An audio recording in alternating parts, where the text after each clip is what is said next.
Hi everyone, welcome to my channel Mind Atlas. Today we will start a new chapter that is federalism. तो हमने जो first chapter था हमारा power sharing का, वो उसने हमारा बेस बना दिया है किसके लिए, फेडरलिज्म के लिए। तो हमने टू एग्जांपल के बारे में पढ़ा था, श्रीलंका की एंड बेल्जियम की। हमने देखा था कि जो बेल्जियम है उसने क्या किया, जो अपनी पावर्स है वो क्या कर दी, डिस्ट्रीब्यूट कर दी। तो ये क्या है, form of power sharing. But जो श्रीलंका था उसने क्या किया, जो सभी पावर्स हैं किसको दे दी, मेजोरिटी को दे दी, सेंट्रल को दे दी, और जो नीचे की जो लेवल्स है उसको नहीं दी। तो इससे क्या हुआ, डिस्प्यूट ऑकर्स हो गए उनके देश में। तो बेल्जियम में क्या था, हमने बेल्जियम और श्रीलंका केस स्टडी के बारे में पढ़ा। तो बेल्जियम एक बहुत ही अच्छी एग्जांपल है किसकी, पावर शेयरिंग की, फेडरलिज्म की। तो जो बेल्जियम था उसको तो उन्होंने टाइम के अकॉर्डिंग बेल्जियम ने सेंट्रल ने पावर को डिस्ट्रीब्यूट कर दिया था। बट आफ्टर सम टाइम जो पावर्स थी रीजनल गवर्नमेंट से क्या कर ली थी, विड्रॉ कर ली थी। बट इन 1933 में क्या हुआ, उनको पावर्स दी गई रीजनल गवर्नमेंट को, और रीजनल गवर्नमेंट ऐसी बन गई कि अब वो सेंट्रल के ऊपर डिपेंडेंट नहीं रही। तो हमने क्या देखा, हमने देखा बेल्जियम एंड श्रीलंका की एग्जाम्पल। जो श्रीलंका है उसमें क्या है, मेजोरिटी रूल है एंड जो पावर्स है ओनली सेंट्रल तक ही सीमित है। बट बेल्जियम में क्या हुआ, 1933 में पावर्स को डिस्ट्रीब्यूट कर दिया गया रीजनल गवर्नमेंट के ऊपर। अब रीजनल गवर्नमेंट ऐसी बन गई है कि वो अब सेंट्रल के ऊपर डिपेंडेंट नहीं है। ये क्या है, पावर शेयरिंग का कंसेप्ट। तो इसे ही हम क्या कहते हैं, फेडरलिज्म कहते हैं। So what is federalism? तो फेडरलिज्म क्या है, it's a system of government. ये क्या है, system of government in which powers are divided between central and state government. तो फेडरलिज्म क्या है, जो पावर्स हैं वो सेंट्रल एंड स्टेट गवर्नमेंट के बीच में डिवाइड है, उसे क्या कहते हैं, फेडरलिज्म कहते हैं। जैसे हमारी कंट्री है, सेंट्रल गवर्नमेंट है जहां पर मोदी जी गवर्नमेंट है, और उसके नीचे क्या है, स्टेट गवर्नमेंट है। जो हमारी स्टेट गवर्नमेंट है, जो सभी स्टेट्स हैं उसमें डिफरेंट डिफरेंट गवर्नमेंट्स हैं, एंड और स्टेट गवर्नमेंट के नीचे क्या है, म्युनिसिपैलिटीज है, पंचायत राज है, ये है। तो ये क्या है, फेडरलिज्म है। जो सेंट्रल ने अपनी पावर्स किसको डिस्ट्रीब्यूट कर रखी है, स्टेट को, एंड स्टेट ने अपनी पावर को किसको डिस्ट्रीब्यूट कर दिया है, म्युनिसिपैलिटी को एंड पंचायती राज को। ये क्यों करा, क्योंकि जो अपना सिस्टम है, एडमिनिस्ट्रेशन है, वो बहुत ही अच्छे से हो सके। वो सभी रीजनल एरिया में भी जो गवर्नमेंट है, जो एडमिनिस्ट्रेशन है, बहुत ही अच्छे से हो सके। Both level work independently in their own area. जो सेंट्रल गवर्नमेंट है एंड स्टेट गवर्नमेंट है वो इंडिपेंडेंटली काम करती है। जो central government, state and central government है वो क्या है, जो बोथ लेवल्स हैं वो क्या करते हैं, वो इंडिपेंडेंटली काम करते हैं। जो सेंट्रल गवर्नमेंट है उसके कुछ अफेयर्स हैं वो अपने अफेयर्स तक ही सीमित है, ये कह सकते हैं। जैसे वो डिफेंस के लिए, बैंकिंग के लिए, करेंसी के लिए, ये सभी क्या है, ये सेंट्रल गवर्नमेंट के हिस्सा ही। इस पर कौन लॉज बनाता है, कौन काम करता है, इसके ऊपर सेंट्रल गवर्नमेंट करती है। जो स्टेट गवर्नमेंट है उसके कौन से पर्पस है, इरिगेशन को देखना, एग्रीकल्चर को देखना, मैरिज के अफेयर्स, पुलिस के अफेयर्स, ये किसके अंडर आते हैं, ये स्टेट के अंडर आते हैं। तो सभी की अपनी अपनी लेवल्स, जो सेंट्रल है और स्टेट है उनके अपने अपने लेवल्स है, और ये अपने खुद के रूल्स के अकॉर्डिंग काम करती है। ये एक दूसरे पर इंडिपेंडेंट नहीं है, ये डिपेंडेंटली काम करती है, स्टेट एंड सेंटर। बट कुछ ऐसे एरियाज हैं जहां पर जो यूनियन गवर्नमेंट है उसको क्या करना पड़ता है, उसको ही काम करना पड़ता है in some areas of the states. तो स्टेट के कुछ एरियाज ऐसे हैं जो सेंट्रल गवर्नमेंट क्या करती है, उस पर लॉज बनाती है। तो उसके बारे में हम आगे पढ़ेंगे। The powers of each level are protected by the central government. जो पावर्स हैं हर एक लेवल की किसके द्वारा प्रोटेक्ट की गई है, बाय द सेंट्रल गवर्नमेंट। तो फेडरलिज्म क्या है, फेडरलिज्म क्या है, ये क्या है, पावर शेयरिंग है, जिसपे क्या है, जो सभी लेवल्स हैं, सेंट्रल गवर्नमेंट का, स्टेट गवर्नमेंट का, एंड नीचे जो भी लेवल है रीजनल गवर्नमेंट है, जैसे म्युनिसिपैलिटी है, पंचायत है, ये सभी क्या करती है, अपने खुद के लॉज बनाती हैं, अपना इंडिपेंडेंटली काम करती हैं। बट कुछ एरिया ऐसे हैं जो सेंट्रल गवर्नमेंट क्या करती है, उन पर लॉज बनाती हैं in some areas of the states. Okay, federation contrast with the unitary. तो सम टाइम क्या कह सकते हैं, जो फेडरेशन एंड यूनाइटरी में क्या डिफरेंस है। फेडरेशन में होता है जो ये है levels of the government, central government, state government, and नीचे क्या है, रीजनल गवर्नमेंट। इसमें क्या है, जो पावर्स है वो शेयर की गई हैं, जो पावर्स है वो डिस्ट्रीब्यूट की गई हैं, जो सभी पावर्स हैं वो सेंट्रल के पास नहीं है, ये क्या है, फेडरेशन। बट इन द यूनाइटरी क्या होता है, जो सभी पावर्स है वो क्या है, सिर्फ सेंटर के पास ही है, जो स्टेट है, रीजनल गवर्नमेंट, उनके पास कोई पावर्स नहीं है। तो ये क्या है, फेडरेशन एंड यूनाइटरी का difference. Features of the federalism, तो फेडरलिज्म के फीचर्स क्या हैं, टू और मोर लेवल्स ऑफ गवर्नमेंट। तो इसमें हमने देखा सेंट्रल, स्टेट एंड नीचे रीजनल लेवल है, ये क्या है, फेडरेशन है। फेडरेशन का फर्स्ट फीचर क्या है, इसमें एक से ज्यादा लेवल की गवर्नमेंट होती है, जैसे central government, state government and नीचे क्या है, regional government, municipality, Panchayati Raj. And each level has its own powers and jurisdictions. हर एक लेवल के पास अपनी पावर्स हैं, जुरिडिक्शंस हैं।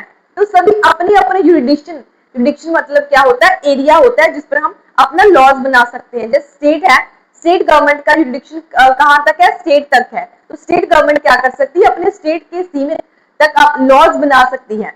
तो क्या है, जो सभी लेवल्स हैं उसके अपनी अपनी जुरिडिक्शंस हैं, अपना एरिया है, उन पर क्या कर सकती, लॉ बना सकती हैं। एंड जैसे एग्जांपल है सेंट्रल गवर्नमेंट की, जो सेंट्रल गवर्नमेंट है वो डिफेंस के ऊपर लॉज बना सकती है। ये किसका, इनका जुरिडिक्शन है। जो स्टेट गवर्नमेंट है वो जो पुलिस है उसके ऊपर क्या कर सकती, लॉज बना सकती है। ये सभी किसके अंडर आते हैं, ये स्टेट के अंडर आते हैं। जो म्युनिसिपैलिटी है, जो गांव में कैसा करना है, कैसे जो टैक्स कलेक्ट करना है, ये किसके अंडर आता है, म्युनिसिपैलिटी के, पंचायती राज के। तो इसका यही मतलब है कि हर एक लेवल के पास अपनी अपनी पावर्स हैं, अपना अपना जुरिडिक्शंस हैं। तो सभी अपनी पावर्स के अकॉर्डिंग ही काम करते हैं। ये सभी पावर्स हैं कहां पर लिखी गई हैं, ये कॉन्स्टिट्यूशन में बताया गया है किसके पास कैसी पावर है, कितनी पावर्स हैं। ओके, हम नेक्स्ट पढ़ेंगे कैसे। Constitution grants the power of each level. तो हमने देखा जो कॉन्स्टिट्यूशन है उसने गारंटी की दी गई है कि इन सभी लेवल्स को, जैसे जो 246 है आर्टिकल, उसमें क्या है, उसमें लिस्ट बताई गई है, state list, union list, concurrent list, कितने हैं, 246 है। ये किसका हिस्सा है, ये कॉन्स्टिट्यूशन का हिस्सा है।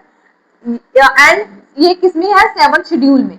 ये सभी किसके हिस्से हैं, कॉन्स्टिट्यूशन के हिस्से हैं। तो कॉन्स्टिट्यूशन ने ही दी है पावर्स सेंट्रल को, स्टेट को एंड नीचे रीजनल गवर्नमेंट को। Okay, constitution can not be change unilaterally by only one level of government.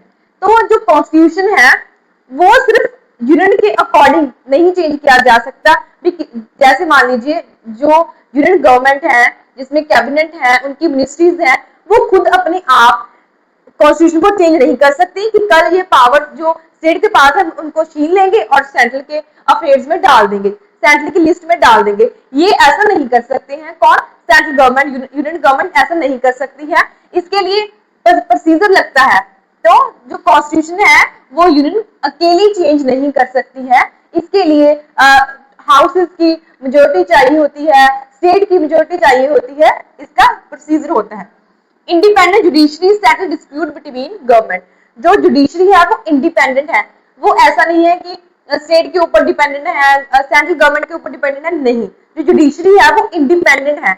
कभी इन दोनों central government and state government में कभी डिस्प्यूट हो जाए, जैसे वाटर के रिलेटेड वाटर डिस्प्यूट हो जाते हैं सेंट्रल और स्टेट के बीच में, तो क्या करती है, इसके डिस्प्यूट को सेटल डाउन कौन करता है, जुडिशरी करती है। ये किसका फीचर है, फेडरलिज्म का। Separate source of revenue ensure financial autonomy. तो जो सेंट्रल गवर्नमेंट है, स्टेट गवर्नमेंट है, इनके क्या है, इनकी खुद के क्या है, सोर्सेज है टैक्स कलेक्ट करने के लिए, और ये इंश्योर करता है कि इनको क्या मिले, फाइनेंशियली ऑटोनॉमी मिले। ये सभी किस में डाल दिए गए हैं, कॉन्स्टिट्यूशन ने ही इनको ये जो पावर्स हैं वो प्रोवाइड कर रखी हैं।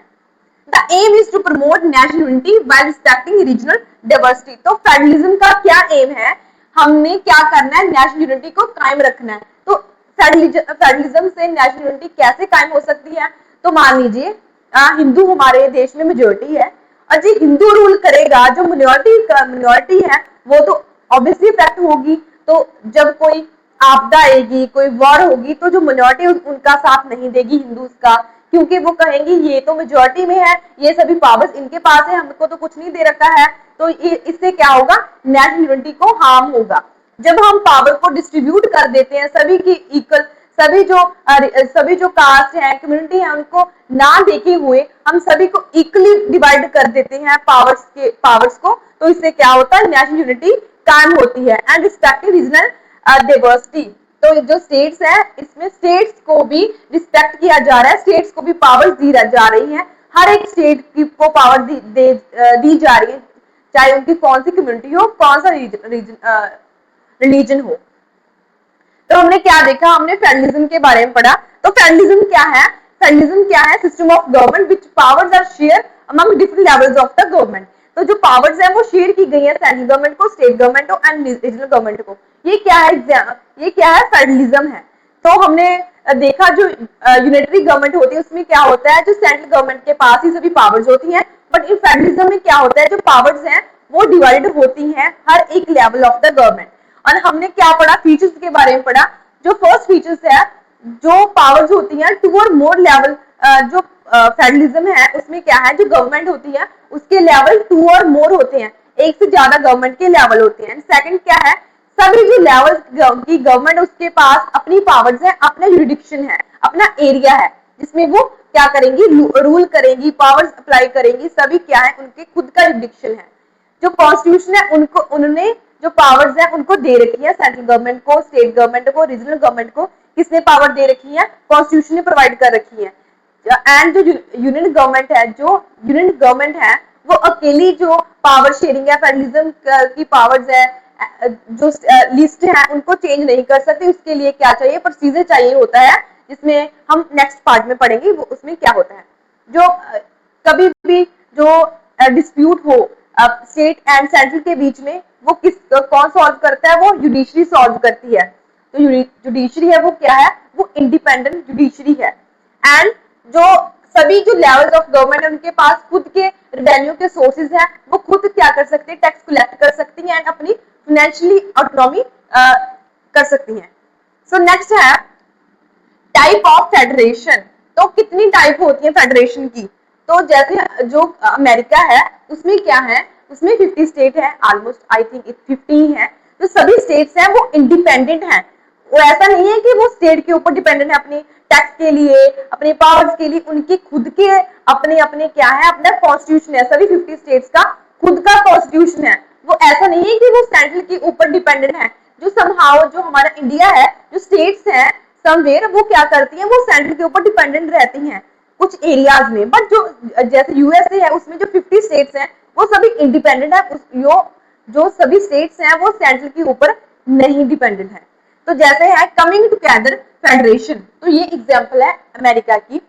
इसमें सभी जो स्टेट्स हैं वो इंडिपेंडेंट स्टेट है, coming together to form a large nation. जो सभी स्टेट्स हैं, जितनी भी 50 स्टेट्स हैं, वो एक साथ आई और क्या बनाया उन्होंने? एक नेशन बनाया।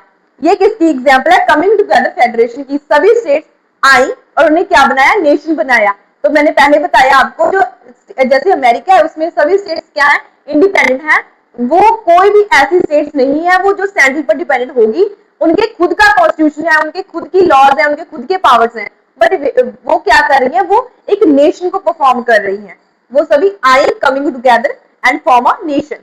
स्टेट्स हैव इक्वल पावर्स, सभी स्टेट्स के पास इक्वल पावर्स है। एग्जांपल जैसे यूएसए, स्विट्जरलैंड, ऑस्ट्रेलिया। नेक्स्ट है होल्डिंग टुगेदर फेडरेशन, होल्ड कर रखा है, जो सेंट्रल ने क्या कर रखा है? सभी स्टेट को होल्ड कर रखा है। A large country divides power between central and state। जो हमारा इंडिया है उसमें आई एम सॉरी पता नहीं क्या बन गया है, जो इंडिया है उसमें क्या है, जो सभी जो स्टेट्स हैं वो डिवाइडेड है। वो किसने डिवाइड कर रखी है? स्टेट्स किसने कर रखी है? वो सेंट्रल ने कर रखी है। हमारी कंट्री के जो हमारे स्टेट जो किसने कर रखी है स्टेट डिवाइड? हमारी कंट्री ने ही कर रखी है। The large country divides between centre and state. जो कंट्री, कोई भी कंट्री जो स्टेट एंड सेंटर के पास डिवाइड हो जाए, आपस में डिवाइड हो जाए, the central government usually stronger than state. इसमें क्या होता है? जो सेंट्रल गवर्नमेंट होती है वो स्ट्रॉन्गर होती है देन द स्टेट्स। जैसे हमारा इंडिया है, जो सभी स्टेट्स हैं वो डिवाइड की गई हैं, ना कि वो इंडिपेंडेंट है, उनके पास खुद का कॉन्स्टिट्यूशन नहीं है। हमारे इंडिया में क्या है? सभी का एक कॉन्स्टिट्यूशन है। ऐसा नहीं है कि सभी स्टेट के पास अपना अपना कॉन्स्टिट्यूशन होगा, नहीं। तो जो सेंट्रल गवर्नमेंट है वो स्ट्रॉन्गर है एंड जो स्टेट गवर्नमेंट है वो वीकर है then the stronger then the central government. Example क्या है? इंडिया, स्पेन एंड बेल्जियम की ये एग्जाम्पल है। हमने 2 टाइप्स ऑफ फेडरेशन पढ़ा। कमिंग टुगेदर, इसमें क्या होता है? जो सभी जो स्टेट्स होती हैं वो इक्वल होती हैं। जैसे यूएसए, जो सभी स्टेट्स है 50 स्टेट्स हैं, सभी क्या है, उनके पास इक्वल पावर्स है, अपने अपना कॉन्स्टिट्यूशन है और सभी अपने अपने लॉज को फॉलो करती है, रूल्स फॉलो करती है। तो ये है कमिंग टुगेदर की, सभी स्टेट्स एक स्थाई और उन्होंने क्या बनाया, एक कंट्री बनाई, नेशन बनाया। और होल्डिंग टुगेदर जो सेंट्रल गवर्नमेंट है उन्होंने स्टेट को डिवाइड कर रखा है और सेंट्रल गवर्नमेंट ने क्या कर रखा है, होल्ड कर रखा है किनको, स्टेट को होल्ड कर रखा है। जो सेंट्रल गवर्नमेंट होती है उसके पास ज्यादा पावर्स होते हैं देन द स्टेट्स। तो इंडिया, स्पेन एंड बेल्जियम इसकी एग्जांपल है। व्हाट मेक्स फेडरल कंट्री, तो जो इंडिया है उसको फेडरल कंट्री कैसे बना, इंडिया हमारी जो इंडिया हमारा है वो कैसे फेडरल कंट्री है उसके बारे में हम पढ़ेंगे। So India merge as a independent nation after painful and bloody partition. तो हमको पता है 1947 में हमारा देश आजाद हुआ। ऐसा तो नहीं है कि हमारा देश क्या ब्रिटिश कह गए कि आपका देश आजाद है, इसके लिए हमने बहुत सारे मूवमेंट किए, बहुत सारे जो देशभक्त हैं, जो हमारे फ्रीडम फाइटर्स हैं, उन्होंने अपनी जान को कुर्बान कर दिया। ये ऐसा था, बहुत ही पेनफुल एंड ब्लडी पार्टीशन था, बहुत पीसफुल नहीं था। हम ये नहीं कह सकते बहुत पीसफुली जो ब्रिटिशर है उनको उन्होंने अपने हमारे देश को डिवाइड कर दिया, पार्टीशन कर दिया, बहुत ब्लडी था, बहुत ही पेनफुल था। Princely states becomes a part of country, जो हमारी प्रिंसली स्टेट थी जिस पर राजे महाराजे राज कर रहे थे, वो प्रिंसली स्टेट थी, उन्होंने क्या किया, वो हमारे देश में, हमारी कंट्री में आकर मिल गई। India declared in constitution, India declared in constitution union of states not a federalism. तो जो इंडिया है उसमें क्या लिखा है, India is a union of state.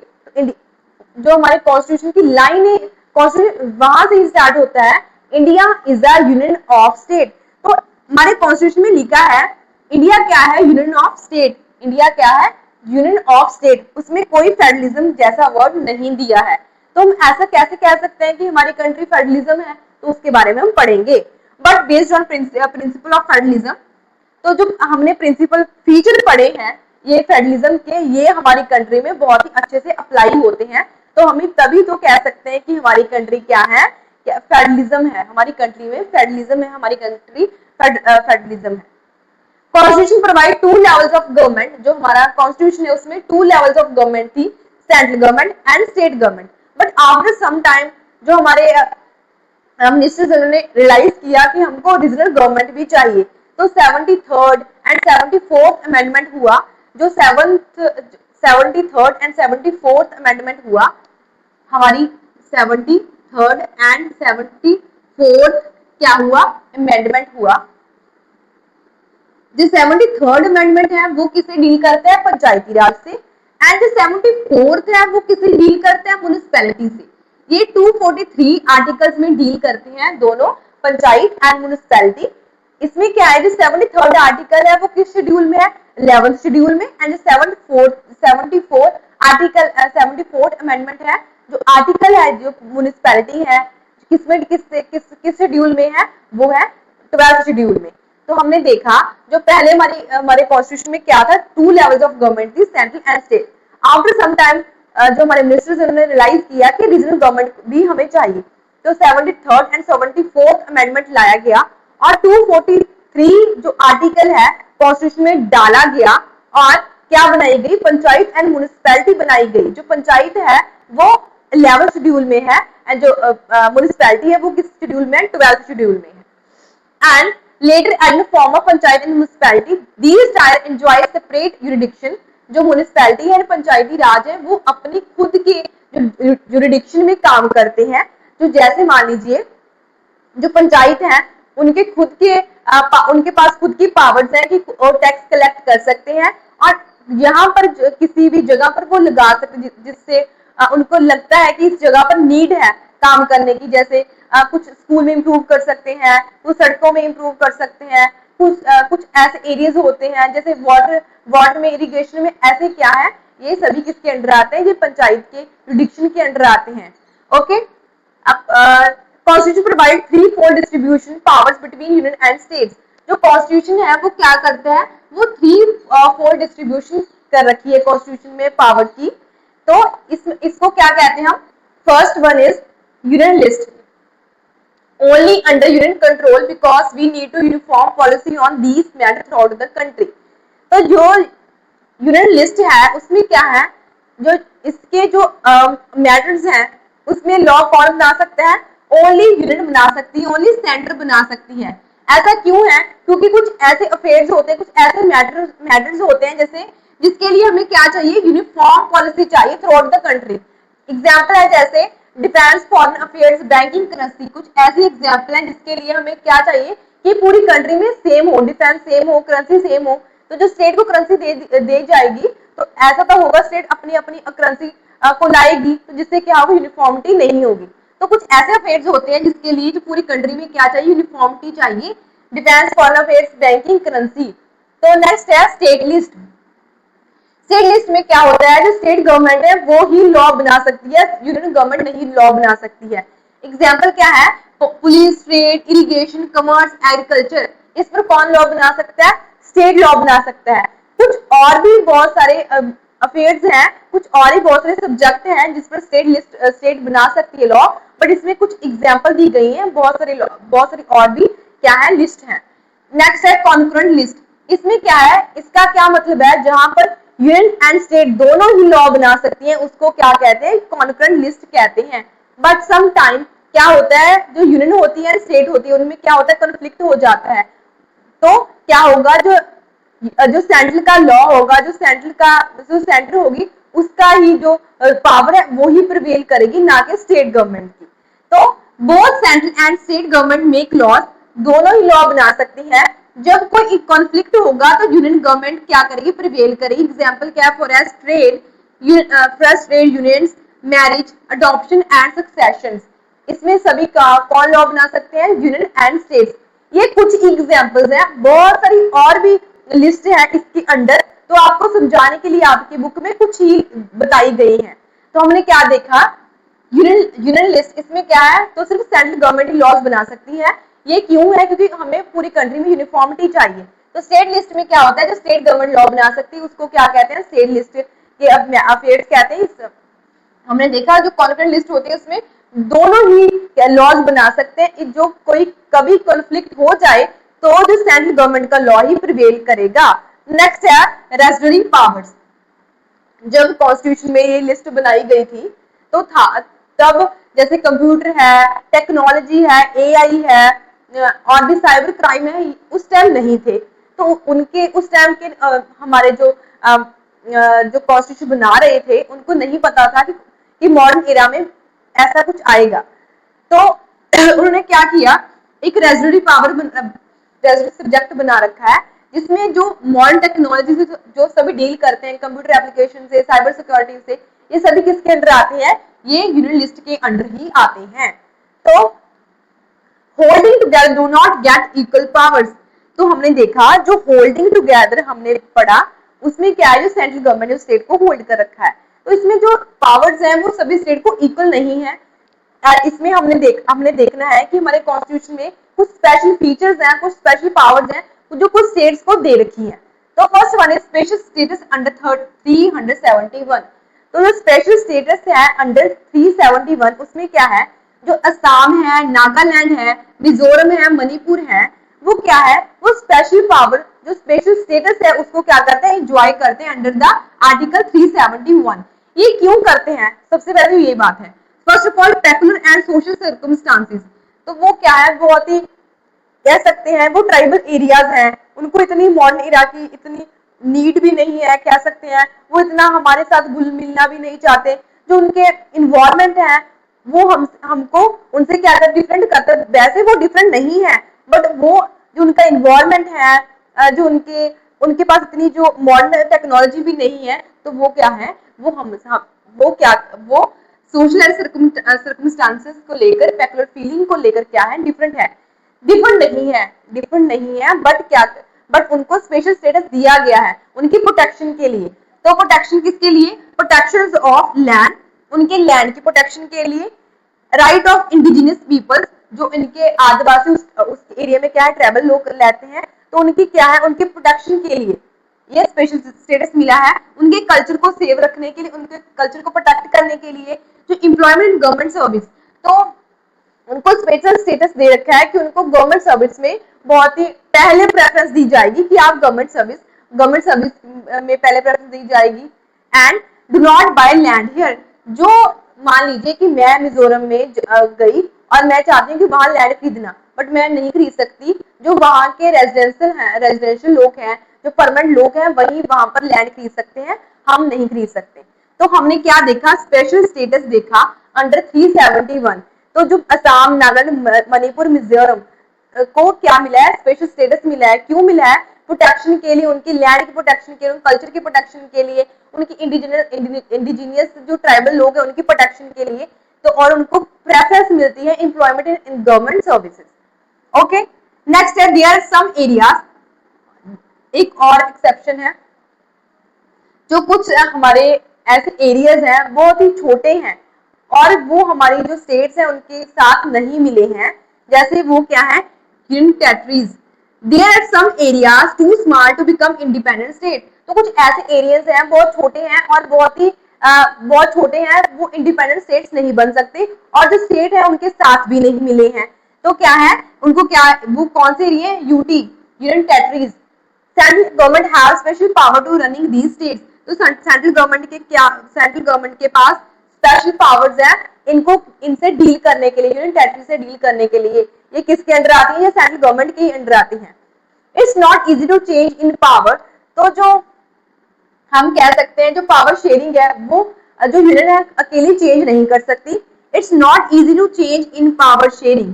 तो जो हम क्या कर, वो इतना इजी नहीं है कि हम क्या पावर शेयरिंग को चेंज कर सकें। Parliament can not change its own. तो पार्लियामेंट खुद अपने आप चेंज नहीं कर सकती किसको, पावर शेयरिंग को। Any change to pass by both houses with 2/3 majority. तो हमने कोई चेंज लाना है किसी भी पावर शेयरिंग के अफेयर्स में, किसी भी लॉ में लाना है, किसी भी आर्टिकल में लाना है, तो हमें क्या चाहिए, 2/3 मेजोरिटी चाहिए। और सभी मेंबर्स की, ऐसा नहीं, सभी हाउसेस की, जो हमारा लोकसभा है, राज्यसभा है, उन दोनों हाउस की क्या चाहिए, 2/3 मेजोरिटी चाहिए। और हमें क्या चाहिए, जो रेटिफाइड हो, जो लॉ है वो जो हाफ ऑफ द स्टेट है वो उसे रेटिफाई करे कि ये ठीक है।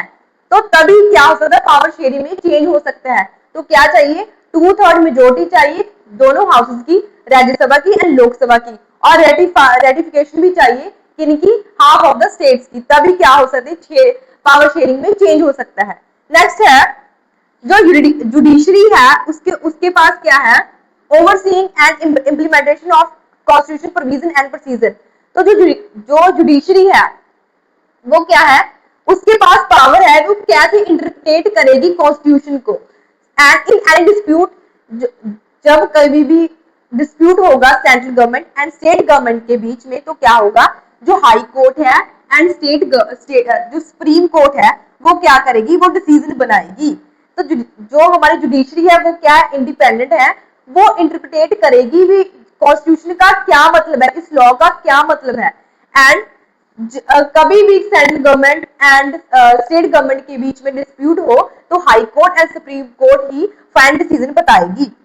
जो सेंट्रल गवर्नमेंट है एंड स्टेट गवर्नमेंट है उनके पास लीगल अथॉरिटी है टैक्स को कलेक्ट करने की फ्रॉम द पब्लिक। उनके पास क्या है, लीगल अथॉरिटी है collect taxes from the public. किसके पास, सेंट्रल एंड स्टेट गवर्नमेंट के पास।